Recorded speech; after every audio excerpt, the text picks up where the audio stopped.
ये notification West Bengal police recruitment से related होगा और यहाँ पर सब इंस्पेक्टर की पोस्ट निकली हुई है। तो टोटल नंबर ऑफ पोस्ट कितनी है? ये 464 है, 464 पोस्ट है। तो हम इसी नोटिफिकेशन को डिटेल से कवर करने वाले हैं। तो सबसे पहले आप देख लो कि sub inspector unarmoured branch and sub inspector armed branch. तो यहाँ पर अनआर्म्ड और आर्म ब्रांच के अंदर ये वैकेंसी निकली हुई है और वैकेंसी का डिस्ट्रीब्यूशन यहाँ पर दिया हुआ है कि अनरिजर्व्ड मेल के लिए फीमेल के लिए कितनी है। डिस्ट्रीब्यूशन के बारे में बात नहीं करूंगा। टोटल 464 वैकेंसी है। अब देखते हैं कि आप ये सारी चीजें डिटेल से देखें कि कब से आप अपने फॉर्म ऑनलाइन कर सकते हो। देखिए कौन कौन अप्लाई कर सकते हैं? Citizen of India. इसका मतलब ये होता है क्या पूरे भारत के लोग अप्लाई कर सकते हैं? देखिए यहाँ पर कुछ कंडीशन है। एक तो सिटीजन ऑफ इंडिया होने चाहिए, ठीक है, इसके बारे में अभी बात करेंगे। और ऐसे लोग जिनकी एज 20 और 30 साल के बीच में है, ठीक है, तो ऐसे लोग अप्लाई कर सकते हैं। और ये जो 30 और 20 साल है ये 1 जनवरी 2024 के अकॉर्डिंग एज की कैलकुलेशन की जाएगी। यहाँ पर अपर एज रिलैक्सेशन भी दिया जाएगा। शेड्यूल कास्ट और शेड्यूल ट्राइब्स को जो वेस्ट बंगाल की हैं उनको 5 साल का एज रिलैक्सेशन है। और जो ओबीसी होते हैं जो क्लास ए के अंदर आते हैं वेस्ट बंगाल के अंदर या फिर other backward classes class B के अंदर आते हैं उनको 3 साल का रिजर्वेशन दिया जाएगा। और जो ट्रांसजेंडर होते हैं उनको भी 3 साल का रिजर्वेशन यहाँ पर दिया जाएगा। तो ये तो हुई अपर के बारे में। अब ये देख लेना जो जिसको यहाँ पर देखना है। अब देखिए यहाँ पर जो है बैचलर डिग्री आपने किसी भी चाहे बीए किया हो कुछ भी किया हो, बीटेक किया हो, आपके पास बैचलर डिग्री होनी चाहिए। कैसी होनी चाहिए? बस एक, हाँ, 2 नंबर का काम ना हो, मतलब कि एक रिकग्नाइज यूनिवर्सिटी हो और या फिर इंस्टीट्यूट आपके पास वो ग्रेजुएशन होनी चाहिए। ऐसे ना हो कि आपने 2 नंबर का सर्टिफिकेट लिया हो। अब यहाँ पर दूसरी बात देखिए, ये बोला है ऑल इंडिया में भर सकते हैं, सिटीजन ऑफ इंडिया बोला है तो सब भर सकते हैं। यहाँ बोला कि जो भी फॉर्म भरेगा उसको must be able to speak read and write Bengali language, मतलब उसको लिखनी पढ़नी और बोलनी बंगाली लैंग्वेज आनी चाहिए। तो आप समझ गए कि दूसरे लोग दूसरे स्टेट के लोग भी अप्लाई कर सकते हैं। कंडीशन ये कि उनको बंगाली लिखनी बोलनी आनी चाहिए। समझ गए आप? अब यहाँ पर ये बोला गया है कि जो लोग ये दार्जिलिंग और कलिम्पोंग डिस्ट्रिक्ट से रिलेटेड है उनके लिए कंपलसरी नहीं है।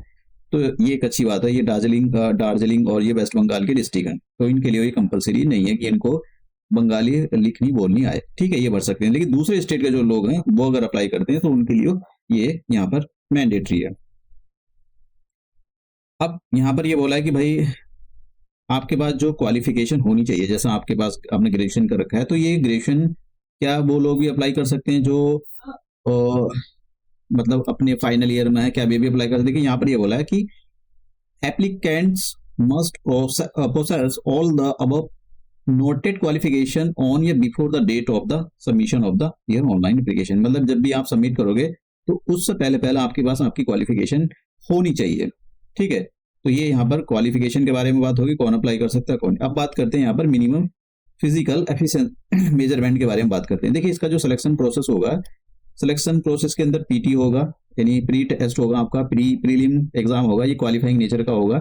फिर उसके बाद में आपका फिजिकल होगा। तो हम देखते हैं यहाँ पर जो फिजिकल मेजरमेंट है वो मेन और वीमेन के लिए, और जो अनआर्म्ड ब्रांच है और आर्म ब्रांच है उनके अंदर क्या क्या है। तो देखिए यहाँ पर ये बोला गया है कि भाई मेल कैंडिडेट के लिए अगर आप अनआर्म्ड ब्रांच के लिए अप्लाई करना चाहते हो तो आपकी जो हाइट है 167 ये होनी चाहिए। अगर आप गोरखा जैसी इन ट्राइब से बिलोंग करते हो तो आपकी जो हाइट है 160 होनी चाहिए। मिनिमम हाइट इतनी होनी चाहिए।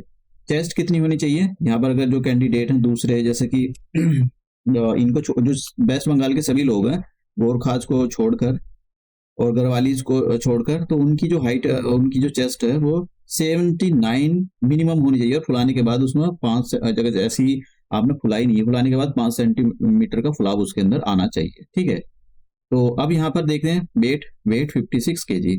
और जो लोग गढ़वाल रीजन के हैं, ठीक है, और जो गोरखाज हैं उनके लिए जो हाइट है 160 सेंटीमीटर है। और जो चेस्ट है, चेस्ट विदाउट फुलाकर विदाउट एक्सपेंशन 76 और फुलाने के बाद उसमें 5 सेंटीमीटर का फुलाव होना चाहिए, उनका जो वेट होना चाहिए वो 52 kg होता है। तो ये यहाँ पर ये हमने अनआर्म्ड ब्रांच के बारे में देख लिया। अब हम बात करते हैं कि अगर आप आर्म मेल हो और आर्म ब्रांच के लिए अप्लाई कर रहे हो, तो सबसे पहले बात करते हैं जो वेस्ट बंगाल के सभी कैंडिडेट हैं एक्सेप्ट गोरखास और दूसरे जो गढ़वालीज हैं उनको छोड़कर। तो ऐसे लोगों की जो हाइट है वो 173 सेंटीमीटर होनी चाहिए और उनकी जो चेस्ट है, मतलब चेस्ट का जो साइज है बिना किसी फुलाकर 86 सेंटीमीटर होना चाहिए। फुलाने के बाद 5 सेंटीमीटर का इसके अंदर फुलाव आ जाना चाहिए और वेट 60 kg होना चाहिए। अगर आप गोरखास या गढ़वालीज रीजन ट्राइब से बिलोंग करते हो या शेड्यूल ट्राइब्स हो, मतलब यहाँ से गोरखास हो गए या गढ़वालीज हो गए या फिर शेड्यूल ट्राइब, तो आपकी जो हाइट है 163 सेंटीमीटर होनी चाहिए और आपकी जो चेस्ट का साइज है विदाउट फुलाकर वो 81 सेंटीमीटर होना चाहिए। फुलाने के बाद उसमें 5 सेंटीमीटर का फुलाव जरूरी है। वेट 54 kg होना चाहिए। अब बात करते हैं फीमेल की। तो फीमेल की यहाँ अगर फीमेल कैंडिडेट अनआर्म्ड ब्रांच के लिए अप्लाई करती हैं तो सभी कैंडिडेट जैसे गोरखाज को छोड़ दो और शेड्यूल ट्राइब को छोड़कर सभी कैंडिडेट की जो हाइट है 160 सेंटीमीटर होनी चाहिए और उनका जो वेट है 48 kg होना चाहिए।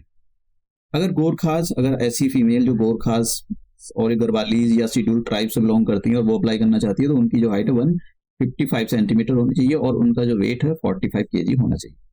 अब बात करते हैं ट्रांसजेंडर की। देखिए ट्रांसजेंडर के लिए यहाँ पर बोला गया है कि भाई ट्रांसजेंडर किसके लिए अप्लाई कर रहे हो, जैसे कि अनआर्म्ड ब्रांच के लिए अप्लाई कर रहे हैं या फिर आर्म्ड ब्रांच के लिए अप्लाई कर रहे हैं, तो इन्होंने यहाँ पर दे रखा है, आप देख लेना मैंने। अब बात करते हैं यहाँ पर कि जो फिजिकल एफिशिएंसी टेस्ट होगा आपका, तो यहाँ पर उसके अंदर जो मेल कैंडिडेट है चाहे वो आर्म्ड या आर्म्ड ब्रांच के लिए अप्लाई कर रहे हो उनको मिनिमम 800 मीटर मतलब मिनिमम 3 मिनट में कंप्लीट करना होगा, सॉरी मैक्सिमम 3 मिनट में कंप्लीट करना होगा। ऐसी फीमेल कैंडिडेट जो अनआर्म्ड ब्रांच के लिए अप्लाई कर रहे हैं उनको 400 मीटर 2 मिनट में कंप्लीट करना होगा। और जो ट्रांसजेंडर है चाहे वो आर्म्ड ब्रांच के लिए अप्लाई कर रहे हो या अनआर्म्ड ब्रांच के लिए अप्लाई कर रहे हो तो उनको 400 मीटर 1 मिनट 40 सेकंड में कंप्लीट करना होगा। अब इसमें पूरा प्रोसेस कैसे सेलेक्ट होंगे ये सारी चीजें मैं आपको बताता हूँ। देखिए सबसे पहले होगा आपका प्री। तो जो प्री एग्जाम होगा ये क्वालिफाइंग नेचर का होगा। अगर आप प्री को क्वालिफाई करवाते हो तो फिर आपका सॉरी फिर आपका जो होगा फिजिकल मेजरमेंट टेस्ट होगा, उसके बाद में फिजिकल एफिशिएंसी टेस्ट होगा और फिर अगर आप इनको सभी को क्वालिफाई करवाते हो तो फिर आपका फाइनल होगा मेंस, इसको कंबाइंड कॉम्पिटिटिव एग्जामिनेशन बोला जाता है और फिर उसके बाद में होगा आपका पीटी का मतलब पर्सनैलिटी टेस्ट। तो जो फाइनल की लिस्ट बनेगी तो आप ना मेंस में that is the combined competitive examination और पर्सनैलिटी टेस्ट के अंदर कितने मार्क्स सिक्योर किए उसी के अकॉर्डिंग आपकी जो है मेरिट लिस्ट बनेगी। अब बात करते हैं प्री के बारे में कि भाई एग्जाम प्री का। देखिए एग्जाम जो प्री का होगा वो 200 मार्क्स का होगा, 200 मार्क्स का क्वेश्चन पेपर होगा और जिसमें से अब देखें यहाँ पर समझने की जरूरत है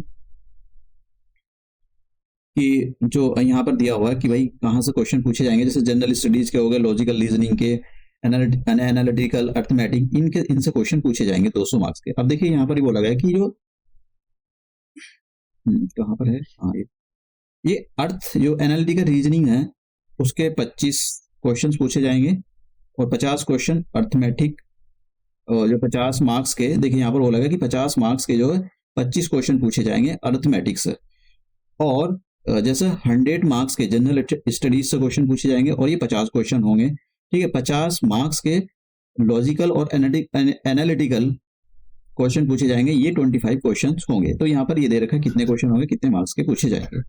ये जो प्री होगा ये आपका OMR सीट पर होगा और MCQ की फॉर्म के क्वेश्चन आएंगे। अगर आपने इसमें से गलत कर दिया तो आपकी निगेटिव मार्किंग होगी, कितनी है 1/4 निगेटिव मार्किंग है आपकी। अब बात करते हैं आगे की।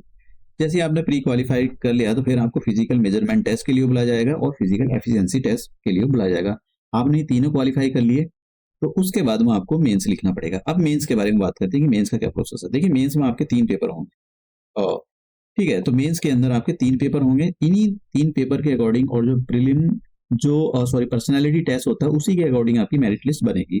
तो बात करते हैं यहाँ पर पेपर 1 की। तो पेपर 1 जो होगा आपका ये 100 मार्क्स का होगा मेंस के बारे में बात कर रहा हूँ। Paper 1 general studies and arithmetic का 100 मार्क्स का पेपर होगा और 50 मार्क्स के इसमें से जनरल स्टडीज पूछी जाएंगी और 25 मार्क्स के यहाँ पर लॉजिकल और एनालिटिकल रीजनिंग से क्वेश्चन पूछे जाएंगे और 25 मार्क्स के और अर्थमेटिक।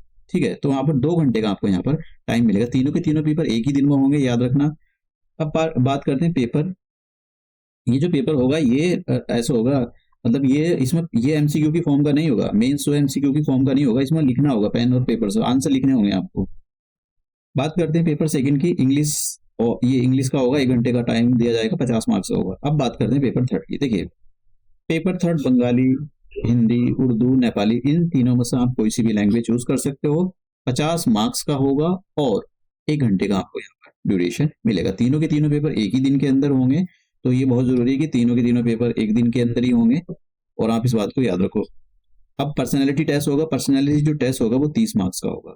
ठीक है, तो इसके अकॉर्डिंग पीटी में अपना कितना मेंस प्लस पर्सनैलिटी टेस्ट, इसमें कितना आपने अच्छा स्कोर किया उसी के अकॉर्डिंग आपका सिलेक्शन होगा। हाँ, इसके अंदर मेडिकल टेस्ट भी है, तो मेडिकल टेस्ट भी होगा। अब यहाँ पर ये दिया हुआ प्री का सिलेबस, क्या भाई क्या क्या पूछेंगे, जैसे कि कैसे कैसे क्वेश्चन पूछे जाएंगे। सर तो वेल डिफाइन तो नहीं है, लेकिन हाँ इन्होंने बोल दिया है यहाँ।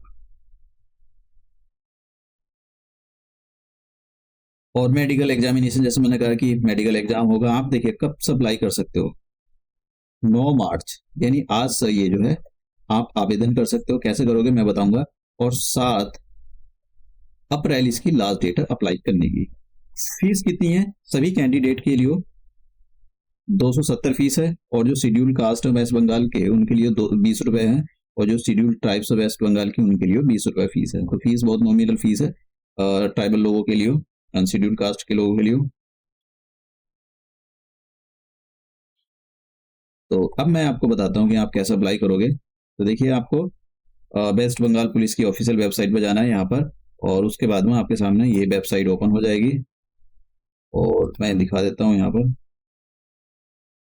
उसके बाद में आपको रिक्रूटमेंट पे जाना है और रिक्रूटमेंट पे आपको क्लिक कर देना है। और यहाँ पर देखिए ऊपर से पहला वाला recruitment to the post of the sub inspector, तो इस पर आप जैसे ही क्लिक करोगे तो आपके सामने ये हो जाएगा। और पहले में दिख रहा है fill up the application form online, तो आपको इस पर क्लिक कर देना है। अब यहाँ पर ऑन गोइंग रिक्रूटमेंट में तीसरे नंबर का जो है, सॉरी ऊपर से दूसरे नंबर का post of the sub inspector, जैसे ही आप यहाँ पर क्लिक करोगे तो आपके सामने ये ओपन हो जाएगा। और जो भी आपको यहाँ पर पढ़ना है, किसी टाइप के इन्होंने जो भी दे रखे हैं आप यहाँ पर पढ़ सकते हो। अब देखिए यहाँ पर ऑनलाइन इस पर क्लिक कर देना है। तो सबसे पहले आपको अपना जो है साइन अप करना है। साइन अप करने के बाद ये आपकी बेसिक इन्फॉर्मेशन मांगेगा। तो यहाँ पर जैसा नाम हो गया, ईमेल आईडी हो गया और मोबाइल नंबर, ये ऐसी इस टाइप की इन्फॉर्मेशन मांगेगा। और आपको ये सारी चीजें आपको फिल करके आपको लॉग इन कर लेना है और फिर अपना फॉर्म जो है सबमिट कर देना है। तो ये थी सारी information waste Bengal sub inspector police से रिलेटेड।